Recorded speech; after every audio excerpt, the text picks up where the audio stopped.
और अब खबर देंगे आपको कि रानीपुर पीरों की हवेली में फातिमा की मौत का मामला। रानीपुर पीरों की हवेली से फरार होने वाली एक और मुलाजमा सानिया का बयान सामने आ गया।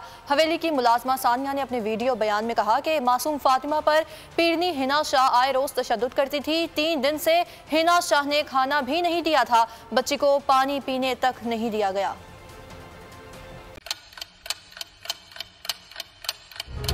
आप लोग इस मुल्क पाकिस्तान में आजाद है। सहाफती उसूलों पर कारबंद। बोल न्यूज ने रखी रिवायत बरकरार। बोल न्यूज की जानिब से देखने वालों को यौम आजादी की बेहद मुबारकबाद। मुल्क भर से जश्न आजादी की तकरीबात बोल ने दिखाई अपनी स्क्रीन पर। पाकिस्तान के 76वें यौम आजादी का जश्न बोल ने सुनाई पाकिस्तान जिंदाबाद के नारों की गूंज।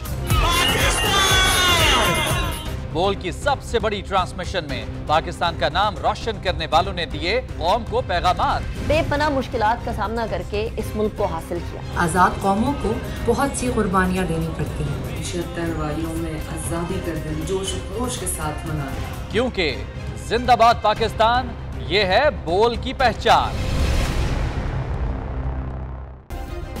सब्सक्राइब करें और बेल दबाएं ताकि कोई खबर रह न जाए।